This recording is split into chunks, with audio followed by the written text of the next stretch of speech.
Assalamualaikum warahmatullahi wabarakatuh. Alhamdulillahirabbil alamin.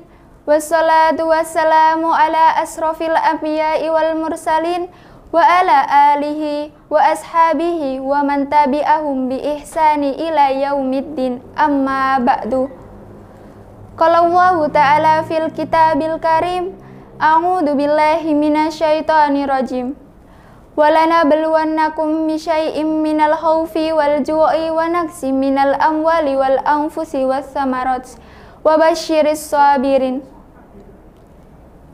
Yang saya hormati keluarga besar Himpunan Mahasiswa Kebidanan Institut Ilmu Kesehatan NU Tuban selaku penyelenggara Lomba Dai Milenial, dan seluruh pemirsa di tanah air yang dimuliakan oleh Allah Subhanahu wa Ta'ala.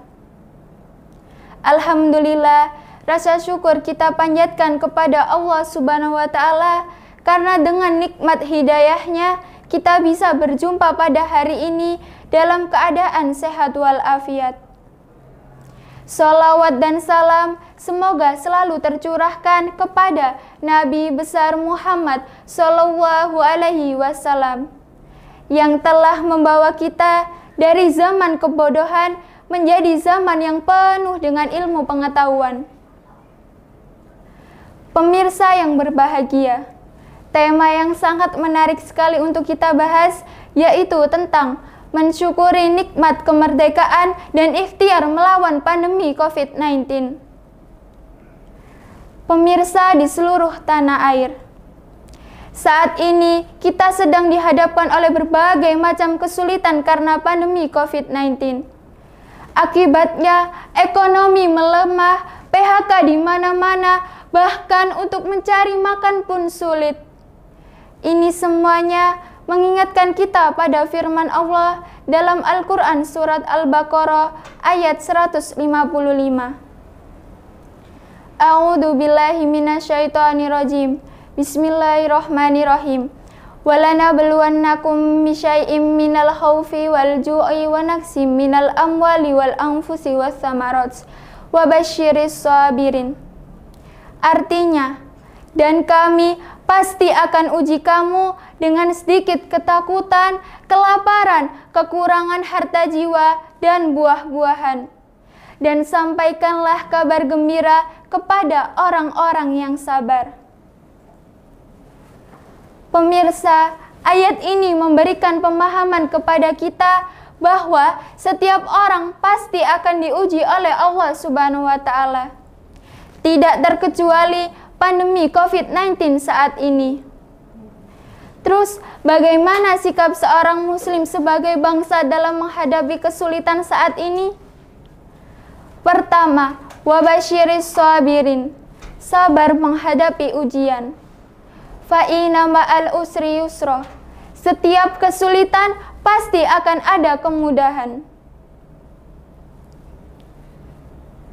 Yang kedua, ketika kita dihadapkan dengan kesulitan, maka kuatkanlah keyakinan kepada Allah Subhanahu wa Ta'ala. Kita yakin bahwa yang terjadi saat ini merupakan ketentuan dari Allah Subhanahu wa Ta'ala. Dalam sejarah, kita pernah dijajah oleh Belanda selama 350 tahun. Pada saat itu kita sulit. Pergi Belanda, datang Jepang. Pergi Jepang, datang agresi militer. Kita berjuang mempertahankan kemerdekaan. Berhasil mempertahankan kemerdekaan, kita dihadapkan dengan komunis. Selesai komunis, kita dihadapkan dengan krisis pangan. Pada saat itu kita sulit untuk mencari makan. Selesai itu kita dihadapkan dengan krisis moneter. Sulit lagi. Tetapi itu semua tidak menjadikan bangsa kita mengeluh dengan keadaan. Maka pandemi saat ini bukanlah alasan untuk kita mengeluh dan terpuruk. Tetapi pandemi saat ini harus menjadikan kita kuat dan tabah dalam menghadapi kesulitan. Pemirsa dimanapun Anda berada, ingat, pertolongan Allah tidak akan datang kepada mereka yang hanya diam sambil mengeluh, meratapi nasib. Tetapi pertolongan Allah akan tiba kepada mereka yang mau bekerja keras, mereka yang mau merubah keadaan. Inilah maksud firman Allah dalam Quran surat Ar-Ra'd ayat 11. A'udzu billahi minasyaitonir rajim. Innallaha la yughayyiru ma biqaumin hatta yughayyiru ma bi anfusihim. Artinya, sesungguhnya Allah Subhanahu wa taala tidak akan merubah keadaan suatu kaum sebelum mereka merubah keadaan pada diri mereka sendiri. Inilah cara seorang muslim menghadapi kesulitan saat ini. Pemirsa yang dicintai oleh Allah, suatu hari di kota Madinah terjadi kemarau panjang. Pada saat itu air di mana-mana sulit, sehingga kalau ingin mengambil air harus membeli terlebih dahulu dari sumur seorang Yahudi dengan harga yang sangat mahal. Melihat hal itu, seorang sahabat Rasul yang kaya dan dermawan, dialah Utsman bin Affan radhiyallahu anhu, yang mau langsung datang kepada Yahudi tersebut untuk membeli sumurnya agar bisa meringankan beban umat.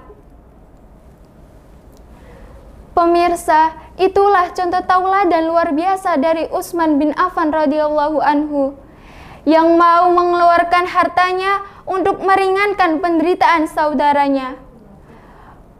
Pertanyaannya, adakah hari ini Utsman bin Affan yang kaya, yang mau mengeluarkan hartanya untuk meringankan penderitaan saudaranya, bukan yang kelebihan harta, tetapi hanya mempertontonkan mobilnya yang mewah atau rumahnya yang bagus dan besar? Mana slogan kita yang katanya gotong royong? Bukankah kita seperti satu tubuh kalau sakit yang lain merasakan sakit? Bukankah kita seperti satu bangunan yang satu sama lain saling memperkuat?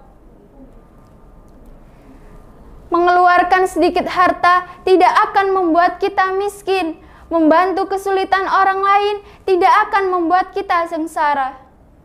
Semoga Allah Subhanahu wa taala memberikan kita kekuatan baik yang zahir maupun batin, agar bangsa kita bisa melewati pandemi saat ini. Amin. Kurang lebihnya saya mohon maaf. Wallahul muwafiq ila aqwamit thoriq. Wassalamualaikum warahmatullahi wabarakatuh.